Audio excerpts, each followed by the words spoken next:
뉴욕의 악명 높은 갱 두목에서 변화되어서 목회자가 되고 부흥사로서 이름을 널리 날린 니키 크루즈라는 목사님이 있습니다. 그는 1938년 푸에르토리코에서 태어나서 힘든 가정에서 성장을 했습니다. 부모가 이 주술을 하는 사람이었습니다. 위치크래프트를 하는 사람이었는데 아버지가 특히 폭력적이었습니다. 아버지와 형한테 맞은 기억밖에는 어린 시절의 기억을 떠올릴 수가 없었습니다. 어머니 역시 마약에 중독되어서 무력한 상태였습니다. 10대에 버려지면서 뉴욕 뒷골목에서 성장하게 됩니다. 교도소를 수차례 왔다 갔다 했습니다. 그러다가 가장 악랄한 갱 조직인 마우마우스라는 조직에 들어가게 되고, 들어간 지 불과 몇 년 만에 두목이 될 정도였다면 그의 잔인함과 폭력성이 어느 정도였을지 미루어 짐작할 수 있습니다. 그러던 그에게 이 데이비드 윌커슨이라는 목사가 다가왔습니다. 그리고 전도를 합니다. 처음에는 들은 채 하지 않다가 다시 오자 그를 폭행합니다.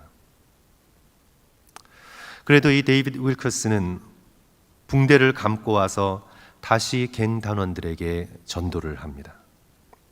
그의 메시지는 일관됐습니다. Jesus loves you. 예수 그리스도께서 당신들을 사랑하십니다. 목에 칼을 대고 협박을 합니다. 한 번만 더 그런 헛소리를 하면 당장 죽여버리겠다고. 이 데이비드 윌커슨 목사도 대단하지요. 그 당시에 굉장히 젊었는데 성령이 주신 담대함과 용기이겠습니다. 이렇게 말했다고 전해집니다. 당신이 나를 찔러 내 몸을 다 조각조각 내도 그 조각들은 당신을 향해 더 크게 외칠 것입니다. 예수님은 당신을 사랑하십니다. 이 데이비드 윌커슨 목사가 자기들의 구역에 와서 전도 부흥 집회를 열게 되자 이제 헌금을 훔치고 그 집회를 엉망으로 만들 목적으로 집회 장소에 갱들을 데리고 찾아갑니다.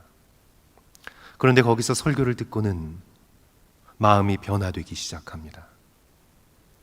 당시 그는 심한 두려움에 사로잡혀 있었습니다. 보복에 대한 두려움으로 항상 권총을 베개 밑에 두고 문을 3중 4중으로 잠그면서 그렇게 불안 가운데 살고 있었는데, 그러면서도 생각했습니다. 나는 갱으로 최고인데 왜 이렇게 불안하고 평안이 없는가.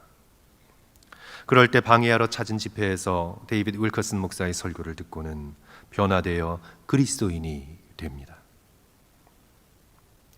갱의 생활을 접어 던지고 후에 바이블 칼리지에 가게 되고 목회자가 되고 전국을 순회하며 설교하는 뛰어난 부흥사가 됩니다.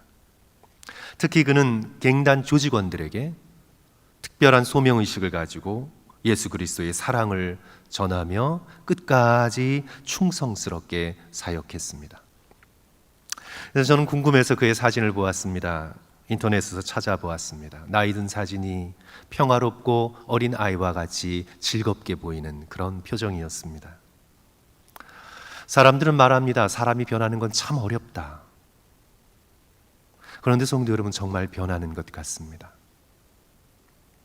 그리스도께서 만나주시면 한 사람의 영혼은 변하게 됨을 믿습니다. 어느 목사님이 쓴 책 사람은 변한다, 그렇습니다. 사람은 은혜로, 복음으로, 성령으로 변하게 됩니다. 성경을 살펴볼 때 죄송합니다. 가장 변하기 힘든 사람의 유형이 있다면 오늘 본문에 나오는 사울 같은 사람일 것입니다. 예수 그리스도의 사역에서 우리는 보듯 세리는 변하기 쉽습니다. 창녀들도 변하기 쉽습니다. 그들은 차라리 변하기 쉽습니다. 예수 그리스도의 사랑에 감동되기 쉽기 때문입니다. 앞서 말씀드린 니키 크루즈 같이 겉은 폭력적이어도 그리고 범죄자처럼 보여도 그 속은 여린 경우들이 얼마든지 있습니다.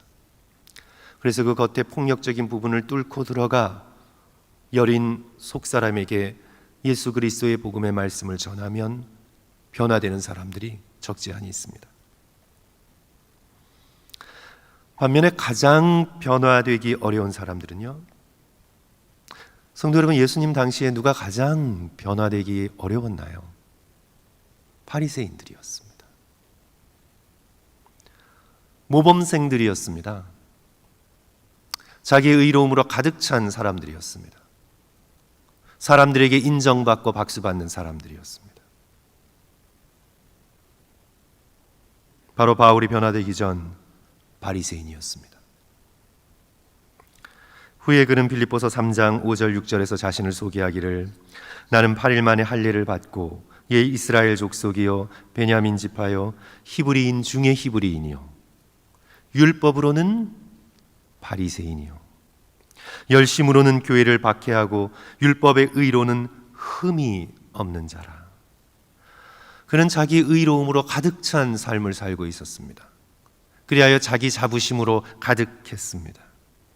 이런 사람이 자신의 모든 것들을 포기하고 예수 그리스도를 온전히 따르는 예수 그리스도의 제자로 변화되기 쉬울까요? 어려울 것입니다. 니키 크루스가 변화된 것과 비교할 수 없이 그가 변화되는 것은 어려운 일이었습니다. 그러기에 부활하신 예수께서 사울을 다메섹 도상에서 극적으로 만나 주신 것입니다. 예수님을 믿지 못하는 제자 도마에게 예수 그리스도께서 이런 말씀을 하셨죠. 너는 나를 보았으므로 믿느냐? 보지 못하고 믿는 자는 더 복되도다. 기적 같은 체험 없어도, 모든 사람들이 깜짝 놀랄 만한 경험이 없이도 예수 그리스도의 말씀에 반응하고 신실하게 예수님을 믿고 따르는 자가 더 복된 자입니다.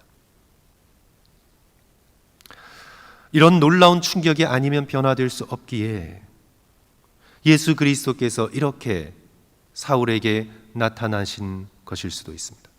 그의 마음이 이토록 완악했기 때문에 예수 그리스도께서 특별한 방법으로 사도 바울에게 다가가 주셔서 가장 완악한 자를 가장 그리스도 닮은 모습으로 변화시키심으로 변화를 갈망하는 우리 모두에게 소망을 주신 것입니다. 사도 바울은 당시 교회를 핍박하고 있었습니다. 예수 그리스도를 주로 믿는 사람들을 유대교에서 완전히 몰아내야 되겠다, 그는 그렇게 생각하고 있었습니다. 아니, 예수라는 나사렛 사람을 믿는 이 정신 나간 사람들은 유대교에 있어서의 암적인 존재라고 생각했던 것 같습니다. 유대교의 핵심은 쉐마입니다. 쉐마. 들으라, 들으라 이스라엘아. 신명기 6장 4절 5절, 이스라엘아 들으라. 우리 하나님 여호와는 오직 하나인 여호와시니, 유일한 여호와시니, 너는 마음을 다하고 뜻을 다하고 힘을 다하여 내 하나님 여호와를 사랑하라. 한 분인 여호와 하나님을 한 마음으로 온 마음으로 섬기고 사랑해야 한다. 신이 여럿이라면 마음을 나눠줘야겠죠. 그러나 한 분 여호와이기 때문에 나의 마음을 나눔 없이 다 끌어모아서 한 분 여호와만을 사랑하고 섬기고 주님 앞에 나와 너의 모든 것을 드리라고 말씀하고 있는 거죠. 바로 한 분인 여호와 하나님을 온 마음으로 다하여 섬기고 사랑할 의무가 모든 유대인들에게 있었습니다. 특별히 유대인 중에 유대인인 바리새인들에게 이 의무는 특별한 열심을 가지고 수행해야 하는 신성한 것이었습니다. 그러나 이 그리스도인이라는 자들이 예수를 하나님의 아들이라고 이야기합니다. 신성모독입니다. 하나님은 한 분이신데 어떻게 아들이 있을 수 있습니까? 이들은 다신교를 섬기는 자들입니다. 이런 자들은 유대교 안에서 없애버려야 합니다. 그렇게 하나님에 대한 자기의 열심을 가지고 그는 다메섹으로 걸어가고 있었습니다. 올라가고 있었습니다. 이제 그 길 위에서 무슨 일이 벌어졌습니까? 오늘 본문 3절의 말씀이죠. 사울이 길을 가다가 다메섹 가까이 이르더니 호련히 하늘로부터 빛이 그를 둘러비추는지라. 호련히, 갑자기 빛이 비추었습니다. 그 빛은 여느 때의 빛이 아닙니다. 평범한 빛이 아닙니다. 말로 표현할 수 없을 만큼 강하고 밝은 빛입니다. 영광의 빛입니다. 사도행전 26장에서는 같은 경험을 사도 바울이 말씀하면서 해보다도 밝은 빛이라고 표현했습니다. 예수 그리스도의 얼굴에서 비추는 빛, 특별히 사울을 향하여 집중적으로 둘러 비추는 빛, 그를 둘러 비추는지라. 사울은 그 밝은 빛으로 인하여 아무것도 볼 수가 없었습니다. 앞으로 한 걸음도 나갈 수 없었습니다.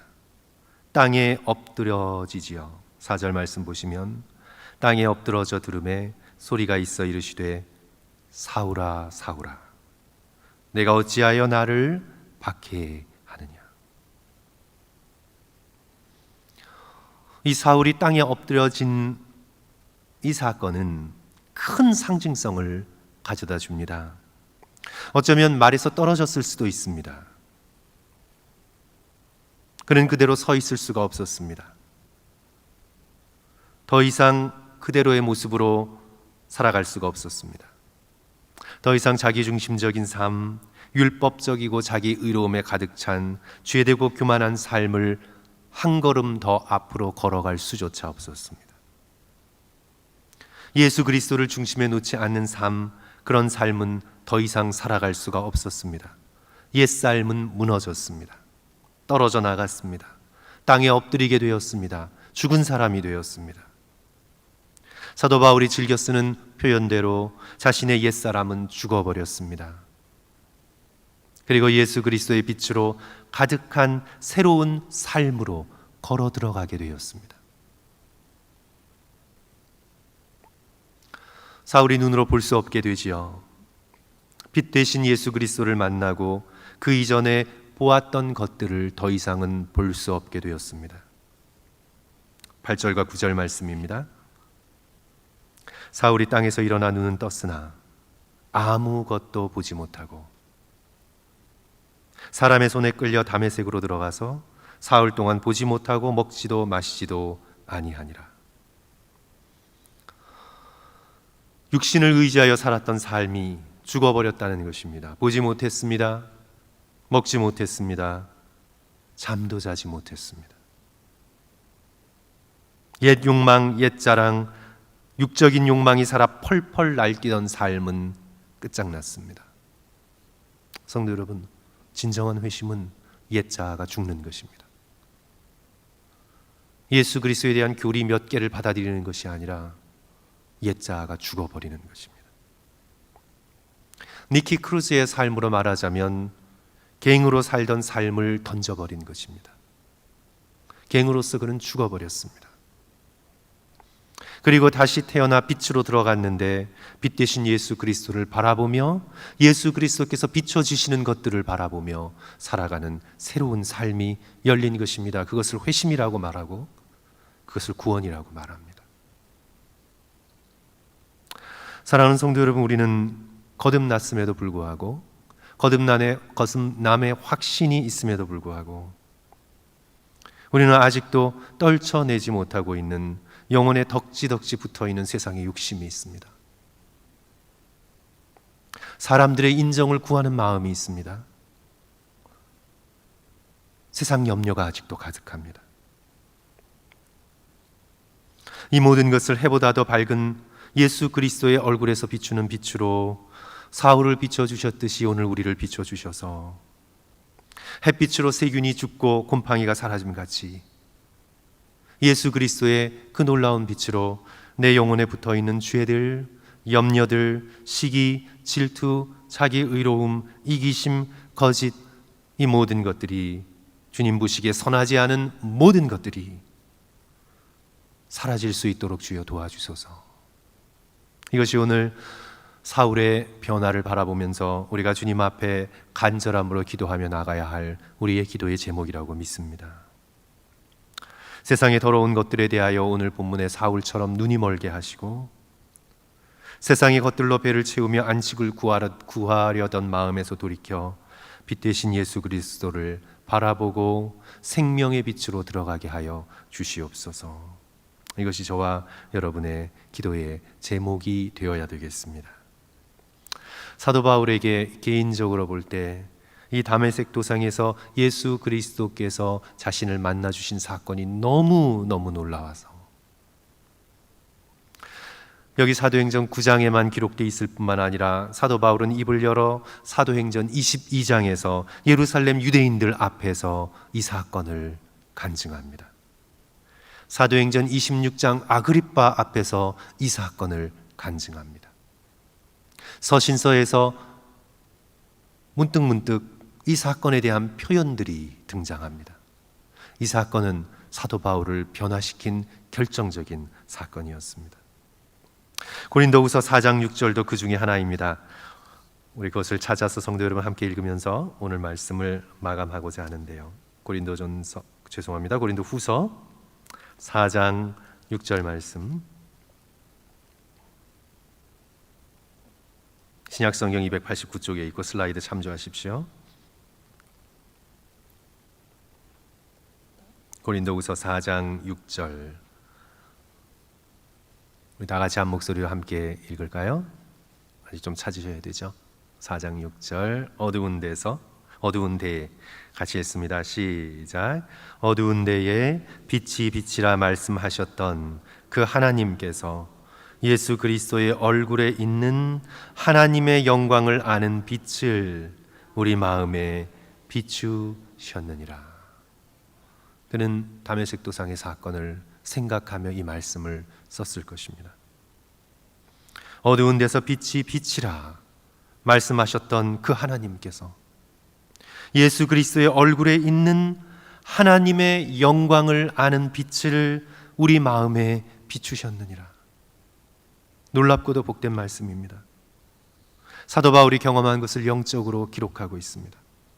태초에 천지가 창조되기 전에 어둠과 혼돈이 가득했던 세상에 빛을 비춰주셔서 어둠을 몰아내신 것처럼 다메섹 도상에서 자신의 삶에 가득했던 영적인 짙은 어두움을 몰아내신 것처럼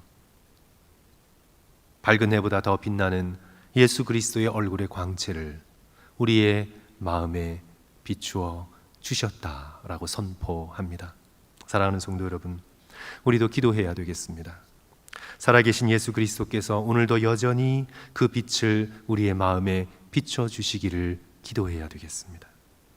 니키 크루즈의 병든 마음에 사랑의 빛을 비춰주셨던 것처럼 오늘 본문에서 깊은 영적 어두움을 헤매고 있던 청년 사울에게 그렇게 하셨던 것처럼 오늘 여러 가지 세상의 염려와 걱정과 욕심과 아직도 해결받지 못한 이 땅에 붙어있는 여러 가지 육신의 욕망으로 인해 오늘도 주를 온전히 바라보지 못하는 우리의 영혼에 주여 빛을 비춰주셔서 우리가 더 이상 이리 갔다 저리 갔다 하지 않고 흔들림 없는 걸음으로 빛 대신 예수 그리스도를 좇아 천국문에 이를 수 있도록 주여 우리를 도와주소서.